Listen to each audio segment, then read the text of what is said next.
Hi hello friends, മറ്റൊരു സ്റ്റോറിയിലേക്ക് എല്ലാവർക്കും സ്വാഗതം. അങ്ങനെ അനന്തപുരിയിൽ അബിയുടെയും ജലജയുടെയൊക്കെ ക്രൂരതകൾ ഇങ്ങനെ തുടർന്നുകൊണ്ടിരിക്കുകയാണ്. എന്തിനും ഏതിനും നവ്യെ മുൻനിർത്തി തന്നെയാണ് കേട്ടോ അവർ കളിക്കുന്നതും.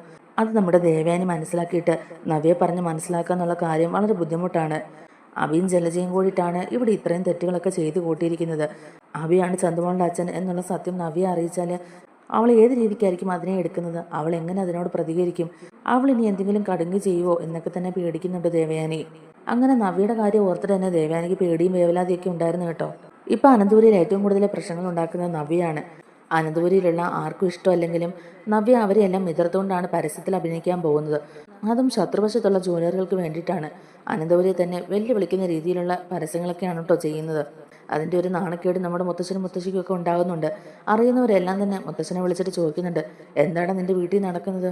നിന്റെ മരുമോളല്ലേ എൻ ജ്വല്ലറിയുടെ പരസ്യത്തിൽ അഭിനയിക്കുന്നത്? ഇങ്ങനെയുള്ള പരസ്യത്തിലൊക്കെ അഭിനയിക്കാൻ മാത്രം നിന്റെ വീട്ടിൽ എന്തെങ്കിലും പ്രശ്നമുണ്ടോ? നിന്റെ വീട്ടിലെ മരുമക്കളൊക്കെ ഇങ്ങനെയുള്ള പരസ്യങ്ങളിലൊക്കെയാണോ അഭിനയിക്കുന്നത്? എന്തായാലും ഞങ്ങളാരും ഇങ്ങനൊരു കാര്യം പ്രതീക്ഷിച്ചിരുന്നില്ല. ഇന്ന് വരെ ഇങ്ങനെയുള്ള കാര്യങ്ങളൊന്നും ആ തറവാട്ടിൽ നടന്നതായിട്ട് കേട്ടിട്ടുമില്ലല്ലോ. അതുകൊണ്ട് ഞങ്ങൾ ചോദിച്ചതേ ഉള്ളൂ. എന്തായാലും നിങ്ങളുടെ തറവാട്ടിൽ ആദ്യമായിട്ടാണല്ലോ ഒരു പെണ്ണ് പുറത്ത് ജോലിക്ക് പോകുന്നതെന്നൊക്കെയുള്ള രീതിയിൽ കളിയാക്കിക്കൊണ്ട് തന്നെ സംസാരിക്കുകയാണ് കേട്ടോ. അങ്ങനെ നവ്യയുടെ പരസ്യങ്ങളൊക്കെ ടി വിയിലും പത്രത്തിലും കണ്ടിട്ട് അതറിഞ്ഞിട്ട് തന്നെ കുറേ ബന്ധുക്കളും സ്വന്തക്കാരും അയൽവക്കക്കാരും ഒക്കെ കൂടിയിട്ട് വിളിക്കുകയും അന്വേഷിക്കുകയൊക്കെ ചെയ്യുന്നുണ്ട്. എല്ലാവരോടും സമാധാനം പറഞ്ഞ് മുത്തശ്ശനും മുത്തശ്ശിയും മടുക്കുകയാണ് കേട്ടോ. ഇതിലും വലിയൊരു നാണക്കേട് ഇനി അവർക്ക് ഉണ്ടാകാനില്ലെന്നാണ് അവർ പറയുന്നത്. വീട്ടിൽ എന്തൊക്കെ പ്രശ്നങ്ങൾ നടന്നിട്ടുണ്ടോ അതിൻ്റെ എല്ലാം പിന്നിൽ അവയുടെ ഒരു കൈയുണ്ടെന്നുള്ളത് ഉറപ്പാണല്ലോ. അതുകൊണ്ട് തന്നെ നവി ഇപ്പോൾ പരസ്യത്തിൽ അഭിനയിക്കാൻ പോകുന്നതിലും അബിക്ക് നല്ല പങ്കുണ്ടെന്ന് തന്നെ മുത്തശ്ശനും മുത്തശ്ശിയൊക്കെ പറയുന്നുണ്ട്. അബിയും ജലജയും കൂടെയാണ് നവ്യനെ ഇങ്ങനെ എരിവ് കയറ്റി വിടുന്നത്.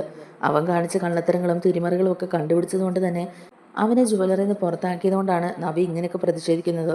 അവളിപ്പോൾ എല്ലാവരോടും പ്രതികാരം ചെയ്യാനായിട്ട് നടക്കുകയല്ലേ. അതുകൊണ്ടാണ് അവൾ ആരും പറയുന്നത് കേൾക്കാത്തത്. അവി പറയുന്നത് മാത്രമാ വേദവാക്യം എന്ന് പറഞ്ഞ് നടക്കുന്നവളോട് ആരെന്ത് പറയാനാ? ആര് പറഞ്ഞാലും അവൾ കേൾക്കാൻ പോകുന്നത്? ഇനി അവളെ ഇതിൽ നിന്ന് പിന്തിരിപ്പിക്കുന്നത് ഇച്ചിരി പാടുള്ള കാര്യം തന്നെയാ എന്നൊക്കെ നമ്മുടെ ദേവയാനി മനസ്സിലാക്കുന്നുണ്ട്. അങ്ങനെ നവ്യ ഒരു ദിവസം ഷൂട്ടിങ്ങിനൊക്കെ പോയി കഴിയുമ്പോഴേക്കും നമ്മുടെ ജലജ നവ്യനെ പുകഴ്ത്തി പറഞ്ഞ് ഭയങ്കര അഹങ്കാരത്തിൽ സംസാരിക്കുകയൊക്കെയാണ്. ദേവേനെ കേൾക്കാനായിട്ട് തന്നെ ജലജ പറയുന്നുണ്ട്, എൻ്റെ മരുമോക്ക് നല്ല നല്ല അവസരങ്ങളാണ് ഇപ്പൊ കിട്ടുന്നത്. ഇങ്ങനെ പരസ്യത്തിൽ അഭിനയിക്കുന്നതുകൊണ്ട് അവർക്ക് നല്ല കാശാണ് കിട്ടുന്നത്. നല്ല ബ്രാൻഡായിട്ടുള്ള കമ്പനികൾക്ക് വേണ്ടിയിട്ട് അവരുടെ പരസ്യങ്ങളിലൊക്കെ അഭിനയിക്കുന്നതിന് അവർക്ക് ലക്ഷങ്ങളാണ് കിട്ടുന്നത്. എന്തായാലും അഭി നമ്മുടെ ജ്വല്ലറിൽ ജോലി ചെയ്തുകൊണ്ടിരുന്നതിനേക്കാളും 3 ഇരട്ടി പൈസയാണ് അവർക്ക് കിട്ടുന്നതെന്നുള്ള രീതിയിൽ ജലജ പറയുകയാണ്. ഇനിയും അവർക്ക് നല്ല നല്ല ഓഫറുകളൊക്കെ കിട്ടാൻ ചാൻസ് ഉണ്ടെന്ന് അവൾ പറഞ്ഞു കേട്ടെ. ഇപ്പൊ തന്നെ ഒരുപാട് ബുക്കിംഗ് ആയി. ഇനി ചിലപ്പോൾ സിനിമയിൽ അഭിനയിക്കാനും അവസരം കിട്ടിയെന്നൊക്കെ വരും എന്ന് തന്നെ പറയുക. അന്നേരത്തേക്ക് അവളൊരു സിനിമാ നടിയാകും. സിനിമാ നടിയുടെ അമ്മായിമ്മയാന്ന് പറയുന്നതിനും ഒരു ഗൗരവമൊക്കെ ഉണ്ട്. അബിക്കും അതൊരു വലിയ ക്രെഡിറ്റ് തന്നെയാ എന്നിങ്ങനെ പുകഴ്ത്തി പറയുകയാണ് ജലജ. ഏട്ടത്തിക്ക് അറിയാമല്ലോ, എൻ ജ്വല്ലറിക്കാര് ഇവിടെ പുതിയതായിട്ട് ബ്രാഞ്ചുകൾ തുടങ്ങാൻ പോവല്ലേ. അവരുടെ പരസ്യങ്ങളിലായിരുന്നു നവ്യ തുടക്കം കുറിച്ചത്. എന്തായാലും അവൾ എടുത്ത തീരുമാനം നല്ലതായിരുന്നു.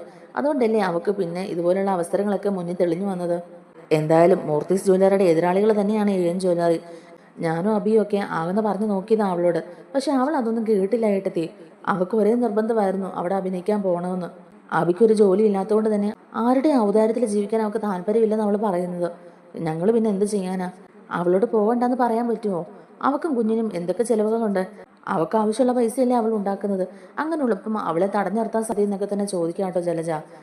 പിന്നെ അബിയെ മൊത്തത്തിലൊന്ന് തരം താഴ്ത്തിയതിന്റെ പ്രതിഷേധം അവളെ അറിയിക്കുന്നതും. എന്നെ അബിയ അതും ഇതും പറഞ്ഞ് ഒതുക്കി നിർത്തുന്ന പോലൊന്നും അവളെ ഒതുക്കി നിർത്താനാവില്ല. അവളെ രണ്ടും കൽപ്പിച്ച് തന്നെയാണ് മുന്നോട്ട് പോകുന്നത്. അവൾക്ക് തോന്നിയതുപോലെയൊക്കെ അവൾ ചെയ്യുന്നത്.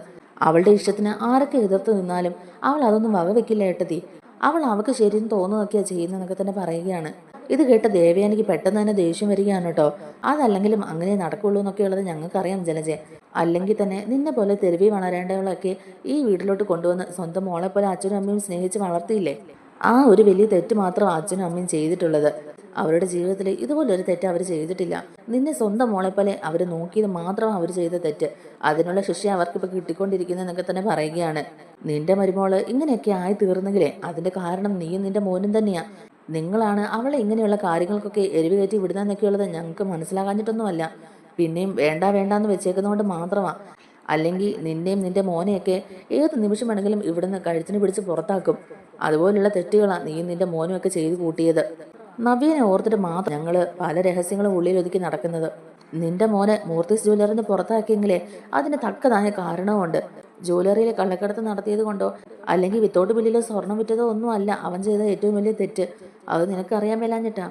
നിന്റെ മോൻ എന്തൊക്കെയാ ചെയ്തു കൂട്ടതെന്നുള്ളത് നിനക്കെങ്കിലും അറിയാവോ ജലജ എന്നിങ്ങനെ ചോദിക്കുക. അപ്പോഴേക്കും ജലജ തിരിച്ച് ദേവയാനിയോട് ചോദിക്കുക, ആ അല്ലെങ്കിലും എൻ്റെ മോൻ ചെയ്തത് മാത്രമാണല്ലോ ഇവിടെ എല്ലാവർക്കും കുറ്റമായിട്ട് തോന്നുള്ളൂ. ഏട്ടത്തിയുടെ മോൻ ആദർശ് എന്താ ചെയ്തെന്നുള്ളത് ഏട്ടത്തിക്ക് അറിയത്തില്ലേ? ഒരു പെണ്ണിനെ ചതിച്ചു, അവളുടെ വയറ്റിലൊരു കുഞ്ഞിനെ കൊടുത്തു. ആ കുഞ്ഞിനെയല്ലേ ഇപ്പം ഈ തറവാട്ടിൽ കൊണ്ടുവന്ന് വളർത്തുന്നത്. ഇതിനേക്കാളും വലിയ തെറ്റൊന്നും അല്ലല്ലോ എൻ്റെ മോൻ അഭി ചെയ്തത്. ഇതുപോലെ ഒരു തെറ്റ് ചെയ്ത ആദർശിനെ എന്തുകൊണ്ട് നിങ്ങൾ വിമർശിക്കുന്നില്ല? അവനെ എന്തുകൊണ്ട് ഈ വീടിനെ പടിക്ക് പുറത്താക്കുന്നില്ല? ഇന്ന് വരെ ഈ കുടുംബത്തിൽ ആരെങ്കിലും ചെയ്തിട്ടുള്ള കാര്യമാണോ അവൻ ചെയ്തത്? എന്നിട്ടും അവൻ്റെ കാര്യത്തിൽ മാത്രം നിങ്ങൾക്ക് ഈ രോഷമൊന്നും ഇല്ലല്ലോ ഏട്ടതി. എപ്പോഴും എൻ്റെ മോനെ കുറ്റപ്പെടുത്താനില്ലേ നിങ്ങൾക്ക് നേരമുള്ളൂ എന്നിങ്ങനെ പറയുമ്പോഴേക്കും ദേവയാനി പറയുന്നുണ്ട്, ജലജെ നീ നിർത്ത്, നിന്റെ വർത്താനം അതിര് കിടക്കുന്നുണ്ട്. എനിക്ക് ഇനിയും ഇതൊക്കെ ക്ഷമിച്ച് മുന്നോട്ട് കൊണ്ടുപോകാൻ പറ്റില്ല. എൻ്റെ മോനെ കുറ്റം പറയാൻ നിനക്കോ നിന്റെ മോനോ ഒരു യോഗ്യതയും ഇല്ല. എൻ്റെ മോൻ അറിഞ്ഞുകൊണ്ട് ഒരു തെറ്റും ചെയ്തിട്ടില്ല. അത് അവൻ്റെ ഭാര്യയ്ക്കും അറിയാം. അതുകൊണ്ടാണ് അവരിപ്പം നല്ലതായിട്ട് ജീവിക്കുന്നത്. പിന്നെ ചന്തുമോളെ ഇവിടെ കൊണ്ടുവന്ന് നിർത്തിയിട്ടുണ്ടെങ്കിലേ അതിന് തക്കതായ ഒരു കാരണമുണ്ട്. അതെന്താന്ന് ഇപ്പം എനിക്ക് പറയാൻ പറ്റില്ല. വെറുതെ നീ എന്നെ ദേഷ്യം പിടിപ്പിക്കരുത്. പിന്നെ എന്താ ഇവിടെ സംഭവിക്കാൻ പോകുന്നെന്നുള്ളത് എനിക്ക് പോലും അറിയില്ല. അതുകൊണ്ട് നീയും നിന്റെ മോനും ഒക്കെ അടങ്ങിയിരിക്കുന്നത് തന്നെയാണ് നല്ലത്. പിന്നെ നവ്യനെ ദേഷ്യം പിടിപ്പിച്ച് നവ്യനെ പിന്നെയും എരിവ് കയറ്റി വിടാനാണ് നിന്റെ ഉദ്ദേശമെങ്കിൽ അതൊന്നും ഇനി ഇവിടെ നടക്കുകയില്ലെന്ന് തന്നെ പറയാം കേട്ടോ. അല്ലേ ഏട്ടത്തി എന്തിനാ എപ്പോഴും ഇങ്ങനെ അബിയെ കുറ്റം പറഞ്ഞുകൊണ്ട് നടക്കുന്നത്? എന്തായാലും ആദർശ് ചെയ്ത പോലെ ഒരു തെറ്റൊന്നും എൻ്റെ അബി ചെയ്തിട്ടില്ല, അതെനിക്കറിയാം. അതുകൊണ്ട് അബി ഇനിയും അങ്ങനെ കുറ്റപ്പെടുത്താൻ ഞാൻ സമ്മതിക്കുകയില്ല. അബിക്ക് ഈ പറയത്തൊക്കെ ഒരു ജോലിയും പോലും ഇല്ലാത്തതുകൊണ്ട് തന്നെയാണ് അബി ജോലിക്ക് പോകുന്നത്. അതുകൊണ്ട് അവൾക്ക് ഇഷ്ടപ്പെട്ട ജോലി ചെയ്യുന്നു. അതിൽ നിന്ന് അവളെ പിന്തിരിപ്പിക്കാനും എനിക്ക് കഴിയില്ല. എന്നെ തെരുവിൽ നിന്ന് എടുത്ത് വളർത്തിയതാണെന്ന് ഏട്ടത്തി പല പ്രാവശ്യം പറയുന്നുണ്ടല്ലോ. അങ്ങനെയുള്ളത് കൊണ്ട് തന്നെയല്ലേ എൻ്റെ മോനും എൻ്റെ മരുമോളെയൊക്കെ നിങ്ങൾ ഇങ്ങനെയൊക്കെ ചെയ്യുന്നത്? ഇത്ര മാത്രം അവനെ ദ്രോഹിക്കുന്നതെന്നൊക്കെ തന്നെ ചോദിക്കുകയാണ്. പോരാത്തതിന് എല്ലാം കഴിഞ്ഞ് അവനെ ജയിലിലാക്കുകയും ചെയ്തു. അവന് ജയിൽ പുള്ളി എന്നുള്ള പേരും മേടിച്ചു കൊടുത്തു. ഇനിയും എങ്ങനെയാണ് അവൾ ഇതൊക്കെ സഹിക്കുന്നത്? എന്ത് ചെയ്താലും ഏത് ചെയ്താലും എൻ്റെ മകൻ്റെ പിന്നാലെയാ എല്ലാവരുടെയും കണ്ണ്. എനിക്കറിയാം ഇനി എങ്ങനെയെങ്കിലും അവൻ ഈ അനന്തപുരിയിൽ നിന്ന് പുറത്താക്കാനല്ലേ നിങ്ങളൊക്കെ നോക്കുന്നത്. അതിനെന്തായാലും നവ്യെ സമ്മതിക്കുകയില്ല. ഞങ്ങളിവിടെ പൊരുതി തന്നെ നിൽക്കും എന്നൊക്കെ തന്നെ പറയുമ്പോഴേക്കും ദേവാനി പറയുന്നുണ്ട്, നിർത്തടി, ഇനി നീ ഒരക്ഷരം മിണ്ടരുത്. ഇനി നീ ഈ സത്യങ്ങളൊക്കെ അറിയാതിരിക്കുന്നതിൽ ഒരർത്ഥവുമില്ല. നിന്റെ മോൻ ചെയ്ത് കൂട്ടിയ ക്രൂരതകളൊക്കെ നീയും ഇനി അറിയണം. എൻ്റെ മോനെയും മരുമകളെയും കുറ്റപ്പെടുത്തുന്നുണ്ടല്ലോ നീ ഏതു നേരവും. ആദർശാണ് ഇങ്ങനെ ഒരു തെറ്റ് ചെയ്തത്, ആദർശിന്റെ കുഞ്ഞാണ് ചന്തുമോളെന്നൊക്കെ. എന്നാൽ നീ അതിന്റെ പേരും പറഞ്ഞ് ഇനി എൻ്റെ മോനെയും മരുമകളെയും കുറ്റപ്പെടുത്തേണ്ട ആവശ്യമില്ല. അതിന്റെ പേരിൽ നീ അവരെ വിമർശിക്കുകയും വേണ്ട. നീ സത്യങ്ങളൊക്കെ അറിഞ്ഞേ പറ്റുള്ളൂ എന്ന് തന്നെ പറയുകയാണ്. നിനക്കറിയാവോ ജലജെ, ചന്തുമോൾ ആരുടെ കുഞ്ഞാണെന്നുള്ള കാര്യം? അത് എൻ്റെ മോൻ്റെ കുഞ്ഞല്ല, അത് അബിയുടെ കുഞ്ഞാണ്. അബിക്ക് അനഘയിലുണ്ടായ കുഞ്ഞ്. അതേടി, നീ മനസ്സിലാക്കിക്കോ. നിന്റെ മകൻ അബിയാണ് ചന്തുമോളുടെ അച്ഛൻ. നിന്റെ മകൻ അബിയാണ് ചന്തുമോളുടെ അച്ഛൻ എന്നിങ്ങനെ വെട്ടി തുറന്ന് പറയുകയാണ് കേട്ടോ. അതേടി, അവനാ ചതിച്ചത് അനഘയെ. അനഘയുടെ ഇപ്പോഴത്തെ അവസ്ഥയ്ക്ക് കാരണം അവൻ തന്നെയാ. ഇത്രയൊക്കെ ക്രൂരത ചെയ്ത അവനെ ഇപ്പോഴും ഈ തറവാട്ടിൽ നിർത്തുന്നുണ്ടെങ്കിലേ അത് മാത്രമാ. അത് നീ മനസ്സിലാക്കിക്കോ എന്നിങ്ങനെ പറയുമ്പോഴേക്കും ദേവാനി പറയുന്നത് കേട്ട് ഷോക്കായി നിൽക്കുകയാണ് കേട്ടോ ജലജ. എന്നിട്ട് ചോദിക്കുന്നുണ്ട്, ഏട്ടത്തി എന്താ ഈ പറയുന്നത്? ദേ, എൻ്റെ മോനെക്കുറിച്ച് അനാവശ്യമായിട്ട് എന്തെങ്കിലും പറഞ്ഞാലുണ്ടല്ലോ ഞാൻ ഇങ്ങനെ ആയിരിക്കില്ല പ്രതികരിക്കുന്നത്. ഏട്ടത്തിയുടെ മോൻ ചെയ്ത തെറ്റൊക്കെ അബിയുടെ തലയിൽ കൊണ്ടുവയ്ക്കാൻ നോക്കുകയാണോ? ഇന്ന് വരെ സംഭവിച്ചിട്ടുള്ളത് അങ്ങനെയാണല്ലോ. എല്ലാം കറങ്ങി തിരിഞ്ഞ് അവൻ്റെ തലയിലാണല്ലോ വരുന്നത്. അതുകൊണ്ട് ഇക്കാര്യം അവൻ്റെ തലയിൽ കെട്ടിവെക്കാനാണോ ഏട്ടത്തി ശ്രമിക്കുന്നതെന്നൊക്കെ തന്നെ ചോദിക്കുമ്പോഴേക്കും ദേവാനി പറയുന്നുണ്ട്, അല്ലടി, ഈ സത്യങ്ങളൊക്കെ നിന്റെ മോനും അറിയാം. ചന്തുമോളുടെ പ്രശ്നം ഈ തറവാട്ടിലുള്ളവർ അറിഞ്ഞ സമയത്ത് അവൻ എന്താ ചെയ്തെന്നറിയാവോ? അവനെല്ലാം ആദർശിന്റെ തലയിൽ കെട്ടിവെക്കാൻ ശ്രമിച്ചു. സാഹചര്യങ്ങളും തെളിവുകളും എല്ലാം ആദർശിനെതിരെയാക്കി. എന്നിട്ട് ആദർശിന്റെ കുഞ്ഞാണെന്ന് വരുത്തി തീർക്കുകയായിരുന്നു. എന്നാൽ നയനമോക്ക് സംശയമായിരുന്നു അന്നും. അബിയുടെ സ്വഭാവത്തിലുണ്ടായ മാറ്റവും അവന്റെ പ്രവൃത്തിയൊക്കെ വെച്ചിട്ട് നയനമോക്ക് സംശയം ഉണ്ടായിരുന്നു അബിയെ. അങ്ങനെ DNA ടെസ്റ്റ് എടുത്ത് നോക്കിയപ്പോഴാണ് മനസ്സിലായത് ചന്തുമോളുടെ അച്ഛൻ അബിയാണെന്നുള്ള കാര്യം. എന്നിട്ടും നവ്യയുടെ ജീവിതം തൊലഞ്ഞു പോകണ്ടാന്ന് ഓർത്തിട്ടാ അവർ ഈ സത്യങ്ങളൊക്കെ മറച്ചു വെച്ചത്. എന്നിട്ടും അവൻ അവരെ വെറുതെ വിട്ടില്ല. അതിന്റെ പേരും പറഞ്ഞ് അവൻ അവരെ ബ്ലാക്ക്മെയിൽ ചെയ്തു. ആദർശന്റെ കയ്യിൽ നിന്ന് ഒരുപാട് കാശ് അവൻ അതിന്റെ പേരിൽ മേടിച്ചെടുത്തു. അവസാനം നിവർത്തിയില്ലാതെ വന്നപ്പോഴാണ് ഈ സത്യങ്ങളൊക്കെ അവനെ അറിയിച്ചത്. നവ്യനെ അറിയിക്കരുതെന്ന് അവൻ അവരുടെ കാല് പിടിച്ച് പറഞ്ഞു. അതുകൊണ്ട് മാത്രമാണ് അവൻ കുറച്ച് അടങ്ങി നിൽക്കുന്നത്. നവ്യ ഈ സത്യങ്ങൾ അറിഞ്ഞാൽ ഇവിടെ എന്താ നടക്കാൻ പോകുന്നുള്ളത് നിനക്കറിയാമല്ലോ. അവൾ അവനെ പിന്നെ വെച്ചേക്കത്തില്ല. അവനെ കൊല്ലാൻ അവൾ മടിക്കുകയില്ല. അത്രയ്ക്ക് ദേഷ്യം ഉണ്ടാവും അവക്കെന്നൊക്കെ തന്നെ പറയുക. പിന്നെ DNA ടെസ്റ്റിന്റെ റിസൾട്ടൊക്കെ ഞങ്ങളുടെ കയ്യിൽ തന്നെ ഉണ്ട്. അബിയാണ് ചന്തുമോളുടെ അച്ഛനെന്ന് തെളിയുന്ന എല്ലാ തെളിവുകളും ഞങ്ങളുടെ കയ്യിലുണ്ട്. നീ എന്താടി വിചാരിച്ചത്? ആദർശല്ല ആ കുഞ്ഞിന്റെ അച്ഛൻ എന്നുള്ളത് എനിക്ക് നേരത്തെ മനസ്സിലായ കാര്യം തന്നെയാ. ഞാനത് ആവർത്തിച്ച് പറയുമ്പോഴേക്കും നീ എന്താ വിചാരിച്ചേ ഞാനത് വെറുതെ പറയുന്നതാണെന്നോ? എന്നാൽ നീ ഒരു കാര്യം ഓർത്തോ, എൻ്റെ മോനല്ല ഈ തെറ്റ് ചെയ്തത്. പകരം അവൻ ചെയ്തത് എന്താണെന്നറിയാവോ? നിന്റെ മോൻ്റെയും നവ്യയുടെയും ജീവിതം ഇല്ലാതാകാതിരിക്കാൻ വേണ്ടിയിട്ട് അവൻ ചെയ്ത തെറ്റാന്ന് പറഞ്ഞ് അവൻ ആ തെറ്റിനെ സ്വയം ഏറ്റെടുക്കുക ചെയ്തത്. അങ്ങനെ പോലും എൻ്റെ മോനും മരുമോളും അവർക്ക് വേണ്ടിയിട്ട് ത്യാഗം സഹിച്ചു. എന്നിട്ട് പോലും നിന്റെ മോനും മരുമോളും കൂടെ ചേർന്ന് അവരെ താറടിക്കാനാണ് നോക്കിക്കൊണ്ടിരിക്കുന്നത്. എല്ലാ സത്യങ്ങളും അറിഞ്ഞിട്ടാ അബി ഇങ്ങനെ ഒരു നാടകം കളിക്കുന്നത് തന്നെ. നിന്നെയും നിന്റെ മരുമകളെയൊക്കെ അവൻ ഇപ്പോഴും വഞ്ചിച്ചോണ്ടിരിക്കുക. ഏതായാലും നിന്നെ പോലെ തന്നെ നിന്റെ മക്കളും ആയല്ലോ ജലജെ. ഇത്രയും നാണം കെട്ട ഒരുത്തനെ ഞാൻ ഇതുവരെ കണ്ടിട്ടില്ല. എങ്ങനെ അവന്റെ സ്വഭാവം നേരെയാകാനാ? നീയല്ലേ അവനെ വളർത്തിയത്. നിനക്ക് ഈ വീട്ടിലുള്ള എല്ലാവരോടും അസൂയാണ്.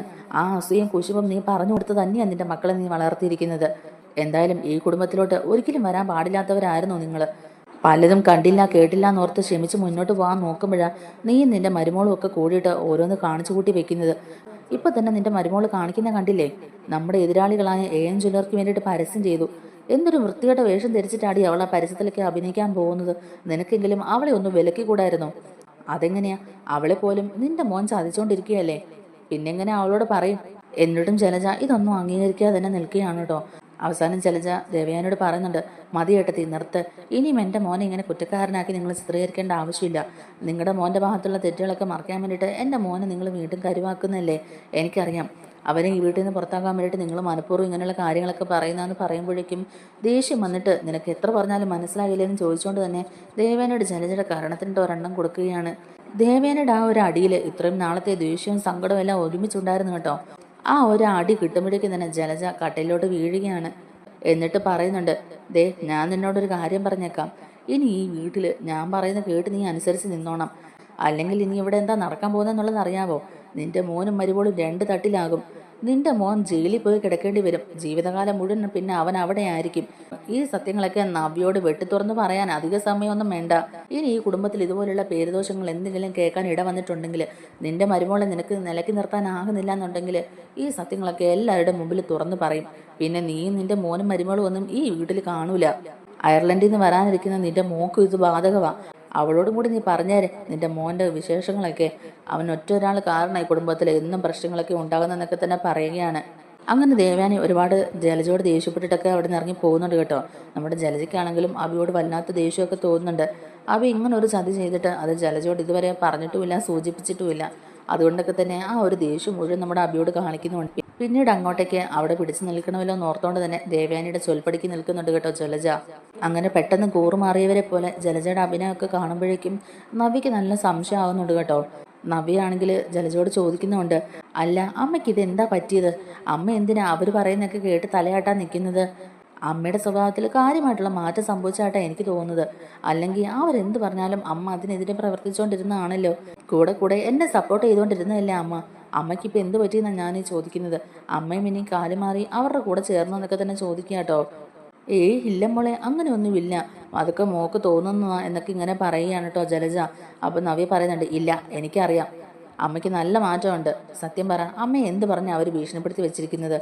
അമ്മായിയും അമ്മാമാരും ഒക്കെ പറയുന്നത് കേട്ട് അമ്മ ഇപ്പം അവരുടെ ചൊൽപ്പടിക്കാണല്ലോ നിൽക്കുന്നത്. അവർ ചെയ്യാൻ പാടില്ല എന്ന് പറയുന്ന കാര്യങ്ങളൊന്നും അമ്മ ചെയ്യാറുമില്ല.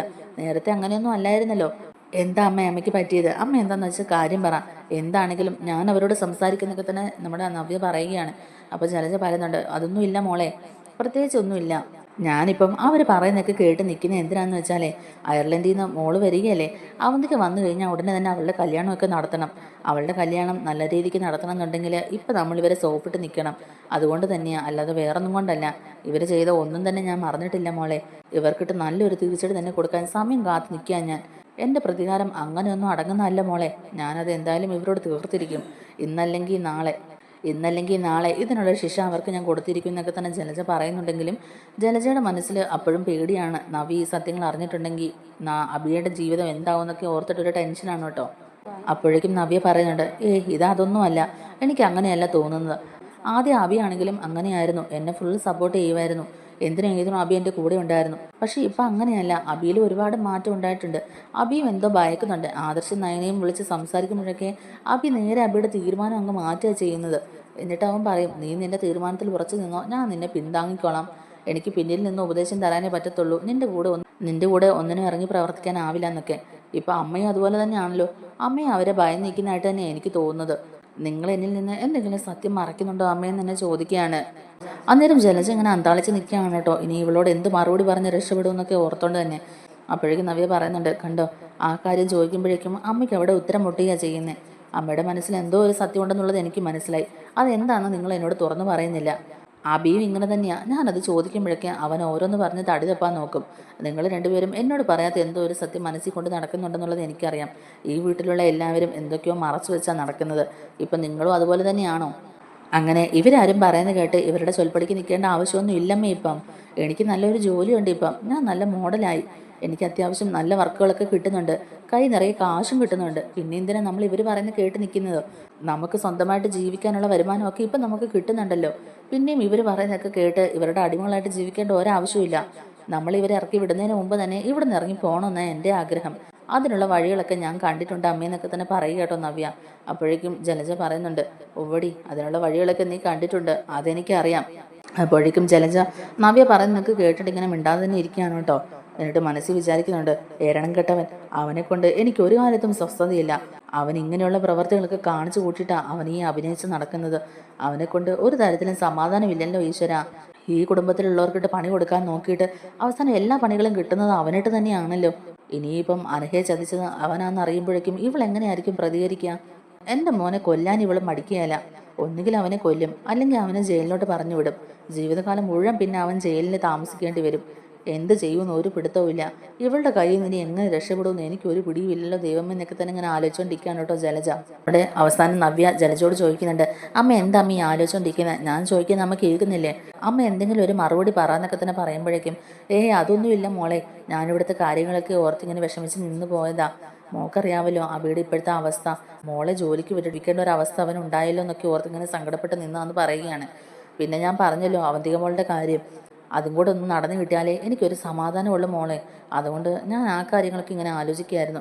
എന്തായാലും മോളിപ്പം ഞങ്ങളുടെ കൂടെ ഉണ്ടല്ലോ, അത് തന്നെ ഒരു ആശ്വാസം എന്നൊക്കെ തന്നെ പറഞ്ഞ് നവ്യനെ ഒന്ന് സോപ്പിട്ട് തന്നെ കൂടെ നിർത്തുകയാണ്. അല്ലാതെ നവ്യയോട് ദേഷ്യപ്പെട്ട അവിടെ ഇല്ലാത്ത പ്രശ്നങ്ങൾ ഉണ്ടാവും എന്നുള്ളത് നമ്മുടെ ജലജയ്ക്കും അറിയാം. അങ്ങനെ നവ്യനെ സോപ്പിട്ട് മയത്തിലൊന്ന് നിർത്തി മുന്നോട്ട് പോവുകയാണ് കേട്ടോ ജലജയൊക്കെ. അപ്പോൾ നമ്മുടെ വീഡിയോ ഇഷ്ടപ്പെടുകയാണെങ്കിൽ ഒന്ന് ലൈക്ക് ചെയ്യണേ. അതുപോലെ തന്നെ ചാനലിലൂടെ ഒന്ന് സബ്സ്ക്രൈബ് ചെയ്ത് സപ്പോർട്ട് ചെയ്യണം.